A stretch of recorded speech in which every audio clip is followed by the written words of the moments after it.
오늘 이 시간 우리가 함께 나눌 하나님 말씀은 요한복음 20장 19절에서부터 23절까지에 기록되어 있는 본문의 말씀입니다. 오늘 우리가 함께 살펴볼 본문의 말씀 가운데는 예수님께서 이제 제자들이 모인 곳을 친히 방문하셨던 사건에 대한 내용들이 기록되어 있는 본문의 말씀이라고 할 수 있습니다. 오늘 말씀에서 예수님께서 제자들을 찾아가신 것은 제자들에게 자신을 처음 나타내신 장면은 아니었습니다. 왜냐하면 우리는 여러 복음서의 내용들을 종합적으로 살펴보았을 때 예수님께서는 이미 마리아와 여인들에게 자신의 부활하신 몸을 나타내 보이신 적이 있었고, 그리고 또 누가복음에 기록된 말씀을 통해 알 수 있는 것처럼 베드로에게도 따로 나타나신 바가 있었으며, 그리고 또한 엠마오로 가던 두 제자들에게도 예수님께서는 자신의 부활하신 몸을 나타내 보이신 바 있다라고 하는 것을 기록된 말씀의 내용들을 통해 확인할 수가 있기 때문입니다. 그리고 오늘 말씀에 기록된 예수님께서 찾아가신 제자들이 모여 있었던 곳은 아마도 제자들이 늘 모임을 가졌던 마가의 다락방이었을 확률이 높으며, 그 자리에는 기존의 제자들뿐만 아니라 엠마오로 가던 중에 예수님을 만났던 두 제자들도 함께 있었을 것이다라고 생각을 합니다. 하지만 오늘 말씀에서의 그 모임의 자리 가운데 부활하신 예수님을 만난 베드로도 있었고, 엠마오로 가던 두 제자도 그 자리에 있었음에도 불구하고 우리는 19절에 기록된 말씀에서와 같이 그들 가운데는 유대인들에 대한 두려움이 여전히 그 마음 가운데 자리하고 있었다라고 하는 사실을, 그들의 그 모인 곳의 문들을 닫았다라고 하는 표현을 통해 우리는 분명하게 확인할 수가 있습니다. 그리고 그들의 그러한 유대인들을 향한 두려움이라고 하는 것은 곧 그들의 이 땅에서의 삶에 대한 집착의 정도와 비례하였을 것이다라고 할 수 있습니다. 그러니 그들이 자신들의 모인 곳에 있는 모든 문들을 다 굳게 걸어 잠궜다라고 하는 사실은 그들의 이 세상에서의 삶에 대한 집착들이 여전히 강력하게 그 마음 가운데 남아 있었다라고 하는 사실을 잘 나타내 보여주는 표현이라고 할 수가 있는 것입니다. 예수님의 죽으심을 목도하고 심지어 그 예수님의 죽음에서 다시 살아나심을 목도하였음에도 불구하고 그들의 마음 가운데는 여전히 육신의 고통과 육신의 죽음에 대한 두려움이 자리하고 있었고, 또 마음 한켠에는 이 땅에서의 평안하고 형통한 삶에 대한 바람들이 크게 자리하고 있었다라고 하는 사실을 우리는 당시의 상황에 대한 묘사의 내용을 통해 발견하고 깨달을 수가 있는 것입니다. 그리고 예수님께서는 그와 같이 두려움 가운데 함께 모여있는 제자들을 친히 찾아가셨습니다. 그런데 우리는 여기서 요한 사도의 의도적인 기록, 표현을 놓치지 말아야지만 되는데, 그것은 바로 이날, 곧 안식 후 첫날 저녁 때라고 하는 표현입니다. 요한 사도는 앞서 20장 1절 말씀에서도 지난 시간 우리가 함께 나누었던 예수님의 이 부활의 사건이 안식 후 첫날에 있었던 사건이라고 하는 사실을 분명하게 기록해 놓았습니다. 그리고 오늘 본문 말씀에서도 그 시기를 명확하게 기록하므로 오늘날까지 이어지고 있는 주일 예배와 그 주일 모임의 기원이 예수님의 죽으심과 부활하심의 때부터 있어 왔던 제자들의 모임에서 비롯되었다라고 하는 사실과, 또한 그날 예수님께서 친히 그 모임 가운데 함께하여 주시고 그곳에서의 약속의 말씀들을 들려주심으로 그 모임의 권위와 또한 가치를 확증해 주셨다라고 하는 사실을 분명하게 밝히고 있는 것입니다. 그런데 우리는 오늘 말씀에서의 예수님의 몸이 오늘날 우리가 소유하고 있는 지금의 이 육신과는 조금 다르다라고 하는 사실을 닫힌 문들을 그대로 통과하여 들어오신 예수님의 모습을 통해 발견할 수가 있습니다. 그리고 이를 통해 우리는 훗날 우리의 부활하게 될 육신의 모습이 어떠할지를 이 예수님의 모습을 통해 유추해 볼 수가 있는 것입니다. 우리는 훗날 죽음 이후에 부활하신 예수님과 같이 부활의 몸을 소유하게 될 것이고, 그 육신은 오늘날 우리가 소유하고 있는 지금의 육신과 같이 시간과 공간, 그리고 여러 자연 법칙 가운데 구속되고 얽매이는 육신이 아닐 것이다라고 하는 사실을 본문의 말씀을 통해 확인할 수가 있습니다. 그리고 그 사실을 예수님께서는 자신의 부활하신 육신의 모습을 통해 우리들에게 친히 나타내 보여주고 있으신 것이라 할 수 있는 것입니다. 예수님께서는 물론 그 문을 두드려 제자들에게 문을 열어달라 말씀하실 수 있으셨음에도 불구하고 의도적으로 그 문을 통과하여 들어오심을 통해 그들에게 보장된 내세의 그 부활한 육신에 대하여 그들이 누리게 될 그 영광스럽고 온전한 상태의 그 모습에 대하여 그 제자들의 눈에 친히 보여주시고자 그 문들을 통과하여 들어오신 것이다라고도 할 수가 있는 것입니다. 예수님께서는 그러한 부활의 몸을 입고 제자들에게 나타나셔서 가장 처음으로 너희에게 평강이 있을지어다 라고 말씀하셨습니다. 물론 이는 당시 사람들이 보편적으로 사용하는 인사말 가운데 하나였습니다. 예전에도 이 관련된 말씀을 또 설교하면서 함께 언급했던 것처럼 오늘날에도 무슬림들, 이슬람권에 있는 사람들은 항상 첫 마디의 만남의 자리에서 살람 알레이쿰이라고 하는 인사말을 건넵니다. 주님의 평안, 하나님의 그들에게 있어서는 알라의 평안이 너희에게 있기를 원한다 라고 하는 의미의 인사입니다. 그와 같이 당시 시대 가운데서도 이 평강이 있을지어다 라고 하는 평강이 있기를 원합니다 라고 하는 말들은 흔하게 사용되던 인사말 가운데 하나였다라고 할 수 있는 것입니다. 하지만 예수님께서 말씀하신 이 인사 말씀에는 사람들이 일반적으로 사용하던 의미, 그냥 일상적으로 사용하던 의미와는 다른 의미가 담겨져 있는데, 그것은 바로 이제 너희에게 평강이 있을 것이다 라고 하는 확증의 의미와 예수님의 십자가 대속의 사역의 결과가 하나님께 속한 자들의 평강이라고 하는 의미가 담겨져 있다라고 할 수 있는 것입니다. 그러니 예수님께서는 십자가에 달려 죽으시고 부활하신 이후에 제자들의 모임 자리를 찾아오셔서 나를 봐라. 죽었다가 다시 살아난 내 몸을 한번 봐라. 이제 너희들에게 평강이 있을 것이다. 내가 죽었고 내가 다시 살아났기 때문에 너희들에게는 참된 평강, 실제적인 평강이 반드시 임하게 될 것이다. 너희들은 그 평강을 누리게 될 것이다 라고 말씀하고 있으신 것이라 할 수 있는 것입니다. 그렇다면 여기서 예수님께서 말씀하고 있으신 이 평강은 구체적으로 어떠한 모습을 의미하는 것이라고 할 수 있겠습니까?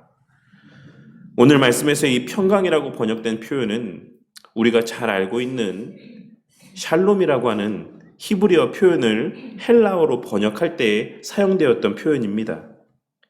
그리고 이를 통해 우리가 알 수가 있는 것은 오늘 말씀에서 예수님께서 말씀하고 있으신 이 평강은 그냥 아무런 근심과 걱정이 없는 상태를 의미하는 것이 아닌 하나님과의 회복된 관계 안에서, 그리고 그 하나님과의 교제 속에서 누리게 될 근본적이고 궁극적인 평강을 의미한다라는 사실을 발견하고 깨달을 수가 있습니다. 마치 그 어린 자녀가 부모와 함께 있을 때에 그 어떤 두려움도 느끼지 않는 것처럼, 어린 자녀들이 부모만 그 옆에 있으면 그 어떤 상황들 속에서도 안심하고 살아갈 수 있는 것처럼, 오늘 말씀에서의 예수님께서 너희에게 있을 것이다 라고 말씀하신 이 평강은 그러한 하나님과 함께하면서 비롯된, 창조주 하나님과 함께하면서 비롯된, 이 세상의 만물을 통치하시는 주권자와 함께하면서 비롯된 그러한 마음 가운데의 평안함과 안심, 평강을 의미하는 것이다라고도 할 수가 있는 것입니다. 그렇기에 이 너희들에게 평강이 있을지어다라고 하는 이 말씀 가운데는 이제 더 이상 이 세상의 그 무엇도, 심지어 죽음과 사망의 권세조차도 내게 속한 너희들의 그 평강을 깨뜨릴 수 없을 것이다. 너희들로 하여금 두려워 떨게 만드는 그 어떤 것이 이 세상에는 이제 더 이상 존재하지 않는다라고 하는 사실을 말씀하여 주고 있으신 것이라 알 수 있는 것입니다.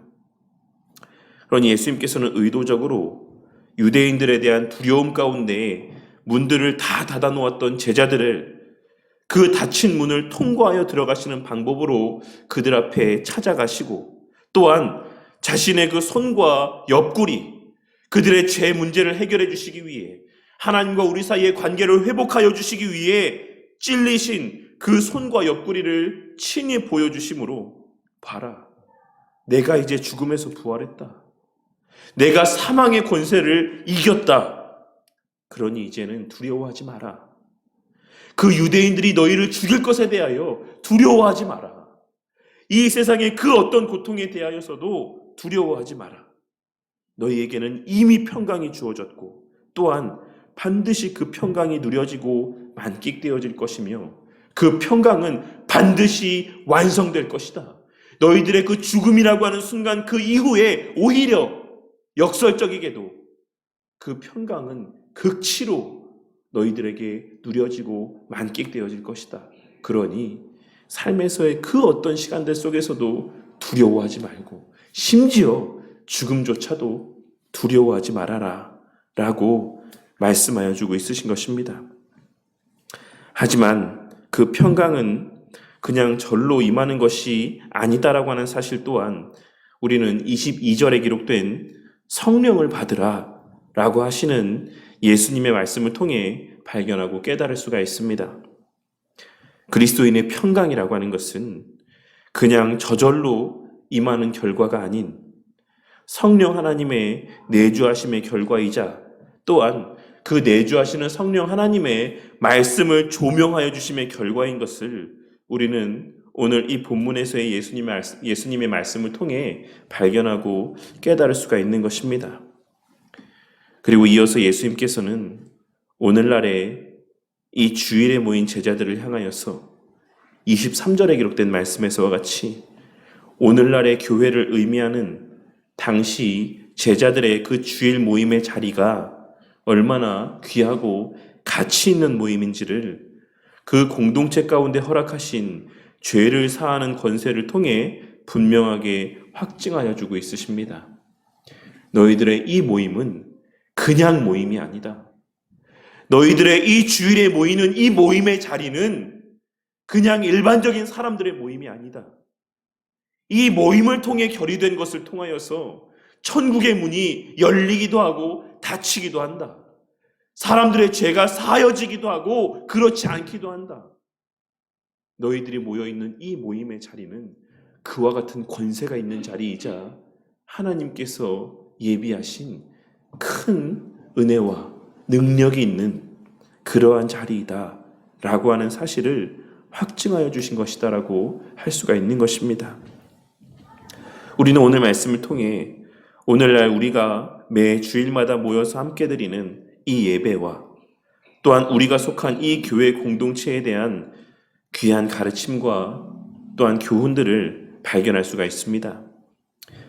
첫째로 우리는 오늘 말씀을 통하여서 구약의 안식일이 그리스도 안에서 성취되고 신약의 주일로 대체되었다라고 하는 사실을 발견하고 깨달을 수가 있는 것입니다.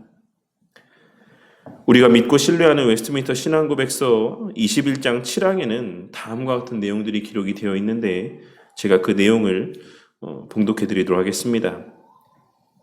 일반적으로 하나님께 예배드리기 위해 일정한 시간을 정하는 것은 자연의 법칙에 합당한 것이다. 그래서 하나님께서는 그의 말씀을 통하여 적극적이고 도덕적이며 항구적인 명령으로서 모든 시대의 사람들에게 7일 중 하루를 안식일로 택정하여 하나님께 거룩하게 지키도록 명령하셨다. 그날은 창세로부터 그리스도의 부활까지는 한 주간의 마지막 날이었으나 그리스도의 부활 이후로는 한 주간의 첫째 날로 바뀌어졌다. 성경에는 이 날이 주의 날로 불리어져 있다. 이 날은 이 세상 끝날까지 기독교의 안식일로 지켜져야 하는 것이다. 그리고 이 웨스트민스터 신앙고백서의 내용은 오늘 말씀에서와 같은 이러한 성경 말씀을 근거로 하고 있다라고 하는 사실을 우리는 오늘 말씀에서의 예수님의 행하심의 모습들과 말씀하신 내용들을 통해서도 분명하게 확인할 수가 있는 것입니다. 그러니 주일을 귀하게 여길 줄 아는 저와 우리 모두가 되기를 바라겠습니다. 주일 예배야말로 우리의 그리스도인됨에 가장 분명한 정체성을 드러내 보여주는 확실한 모습이라는 사실을 우리는 늘 기억하고 살아가야지만 되는 것입니다. 그러니 주일 예배를 마지못해 어쩔 수 없이 드리는 자들이 아닌, 혹은 빨리 마치고 다른 무엇인가를 하기 위해 그저 그 쉬는 날의 한 부분으로서 주일 예배를 그렇게 여기는 자들이 아닌, 주일은 온전히 우리 주 예수 그리스도로 말미암는 은혜들을 함께 상고하며 오직 우리 주님과의 관계 안에서 유익이 되는 일들만을 하기 위해 애쓰는 삶을 살아가는 저와 우리 모두가 되어야만 할 것입니다. 적어도 주일 하루만이라도, 7일 가운데에 적어도 주일 하루만이라도 우리 주님께 온전히 집중할 수 있는 저와 우리 모두가 되기를 바란다는 것이며, 주일 하루만이라도 그 주님 안에서, 말씀 안에서 참된 평안과 평강을 누리고 성도들의 교제를 통한 참된 기쁨과 은혜들을 온전히 풍족하게 누리고 만끽하는 저와 우리 모두가 되기를 바란다는 것입니다.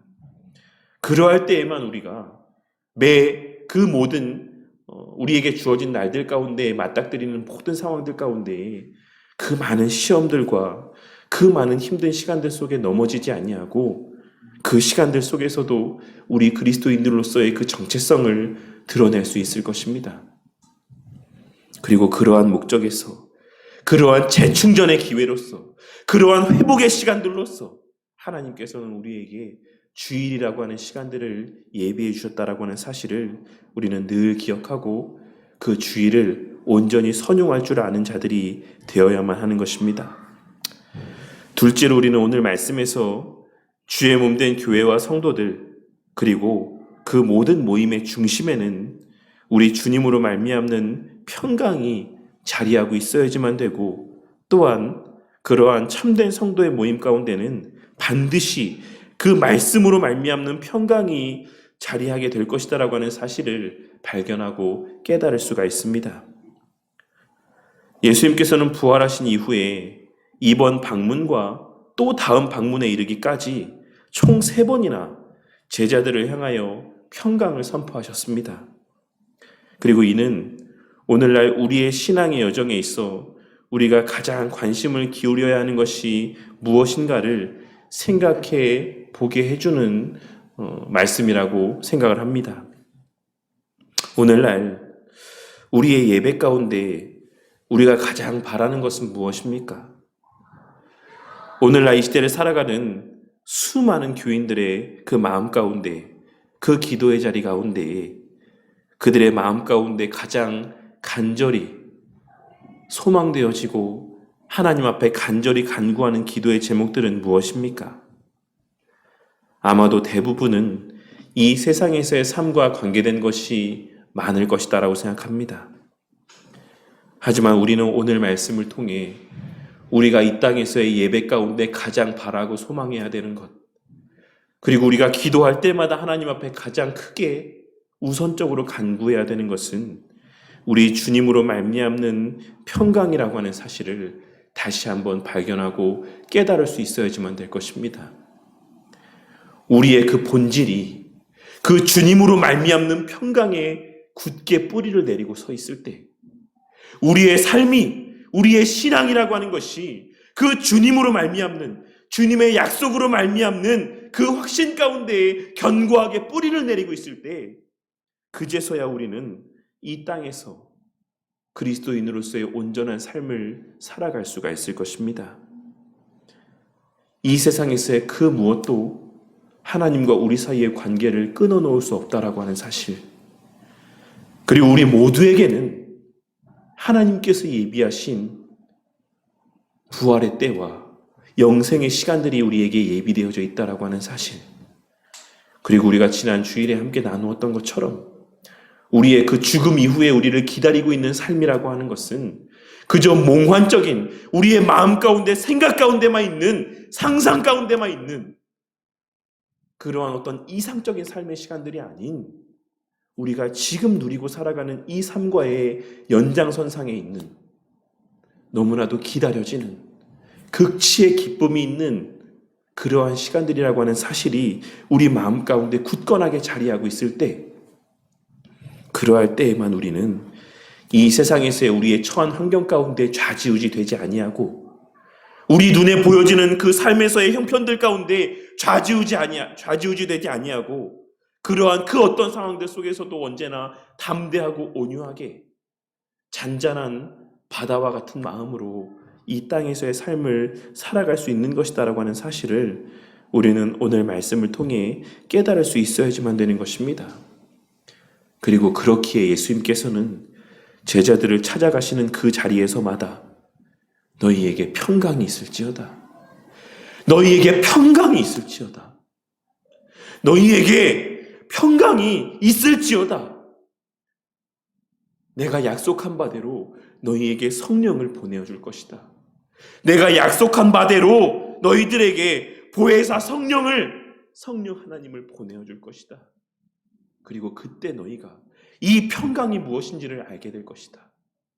너희들에게 평강이 임하였다라는 사실을 너희가 깨닫게 될 것이다.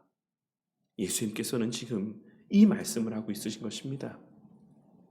그리고 이후에 기록된 말씀을 통해 그 오순절에 성령 하나님이 그들 가운데 임한 이후 그 평강이 임한 그들의 삶의 모습이 어떠하였는지를 우리는 기록된 사도행전의 내용들을 통해 분명하게 확인할 수가 있는 것입니다. 스데반 집사의 모습이 어떠하였습니까? 그 이후에 베드로 사도의 모습이 어떠하였습니까? 그 이후에 빌립 집사의 삶의 모습이 어떠하였습니까? 그들이 무엇 때문에 그와 같이 담대하게 그 눈에 보여지는 그 삶의 형편이라고 하는 것은 그저 고통과 힘들만 가득한 시간이었음에도 불구하고 무엇이 그들로 하여금 그 샘솟는 힘 가운데 기쁨과 즐거움 가운데에 그 맡겨진 사명을 감당할 수 있게 하였습니까? 그것은 바로 오늘 말씀에서 주님께서 말씀하신 평강이 그들의 마음 가운데 자리하고 있었기 때문이라는 사실을 우리는 오늘 말씀을 통해 발견하고 깨달을 수 있어야지만 되는 것이고, 그렇기에 오늘날 이 시대를 살아가는 우리 또한 늘 주님 앞에 간구할 때 주님, 우리에게 허락하신 그 평강이 제 눈앞에 목도되어지기를 원합니다. 제가 실제로 그 평강을 체험하기를 원합니다. 그 평강 가운데 거하기를 원합니다. 그 평강 가운데 뿌리 내린 삶을 살아가기를 원합니다. 라고 기도해야지만 되는 것입니다. 그러할 때 우리에게 허락하신 그 성령 하나님께서 주님으로 말미암는 평강이 무엇인지를 우리에게 더욱 분명하게 깨닫게 하실 것이고, 그 평강을 누리고 만끽하게 하실 것이며, 그 평강 가운데 살아가는 우리의 삶을 통해 우리의 삶을 주목하는 많은 이들로 하여금 우리 그리스도인의 그 맛과 멋이 무엇인지를 깨닫게 하여 가실 것이 분명한 것입니다. 우리는 오늘 말씀을 통해 우리의 주일 모임과 예배의 가치를 다시 한번 깨달을 수 있고, 그 안에서 우리에게 깨닫게 하시고 허락하시는 궁극의 은혜가 무엇인지를 다시 한번 깨달을 수가 있습니다. 오늘 말씀을 통하여 저와 우리 성도님들의 마음 가운데 주일을 대하는 마음가짐이 조금은 더 성숙하여지는 은혜가 있기를 바라겠습니다. 목사는 목사대로, 성도는 성도대로 우리 각자가 이 주의 날을 대하는 마음가짐이 더욱 성숙하여져 가므로 우리 모두가 매 주일마다 우리와 함께 하신 하나님, 우리와 함께 하신 하나님, 그리고 그 하나님과 함께 할 수 있는 그 길을 열어주신 예수님, 그리고 그 하나님의 함께 하심을 깨닫고 확신케 하여 주시는 성령 하나님을 인지하며 그로 말미암는 은혜와 기쁨이 매 주일 예배 때마다 우리 모두의 마음 가운데 충만하기를 바랍니다. 그저 마지못해 와서 언제 끝나나 그 끝나는 시간만을 기다리는 지루한 시간들, 그러한 시간들로 주일 예배의 시간들을 흘려보내는 것이 아니라 우리 주님으로 말미암는 이러한 감사와 감격과 기쁨이 충만한 그러한 매 주일의 예배 시간들이 되기를 바란다는 것입니다. 그리고 무엇보다 당신의 자녀들에게 허락하신 이 참된 평강의 복이 우리의 매일의 삶의 시간들 속에서 주님의 조명하심의 은혜 가운데 우리의 매일같이 말씀 보고 기도하는 시간들 가운데에 더욱 풍성하게 누려지고 만끽되어지는 은혜가 있기를 바라겠습니다. 우리의 말씀을 보는 그 시간들 가운데 그 말씀에 기록되어져 있는 하나님의 우리와 함께 하심에 대한 그 확신이 더욱더 우리 마음 가운데 가득하여져 가고 우리가 그 말씀 붙들고 기도할 때 주님의 약속하신 바에 대한 확신이 우리 마음 가운데 더욱 견고하여져 가는 은혜가 있기를 바란다는 것입니다. 그리하여 우리에게 보내어 주신 성령 하나님의 그와 같은 충만한 역사 가운데 삶에서의 그 어떤 형편들 속에서도 그리스도인이라 할지라도 피할 수 없는 삶에서의 여러 곤고한 시간들 속에서도 질병의 시간들 속에서도 그 많은 고통의 시간들 속에서도 그러한 환경들 가운데 매몰되어서 그리스도인의 맛과 멋을 잃어버리는 것이 아닌 그러한 시간들 속에서도 흔들리지 아니하는 이 그리스도인의 정체성을 증거하는 삶을 살아가는 저와 우리 모두가 되기를 바라겠습니다. 그리하여 그러한 형편 속에서도 기뻐하는 우리를 바라보며 그러한 곤고한 상황 속에서도 즐거워하고 온유할 수 있는 우리의 모습들을 바라보며 저 사람은 어떻게 저 상황 속에서도 기뻐할 수 있는가? 저 사람은 어떻게 저 상황 속에서도 낙심하지 않을 수 있는가? 감사할 수 있는가? 그러한 마음들이 우리의 모습을 바라보는 이들의 마음 가운데 생겨나고 그러한 마음들이 이 교회로까지 이어지게 되는 그리하여 우리 개개인의 삶의 시간들이 고난의 시간들 속에서도 하나님의 택하신 자들에게 축복의 통로로 쓰임받는 그러한 은혜가 우리의 삶 가운데 늘 가득하기를 주님의 이름으로 간절히 축원합니다.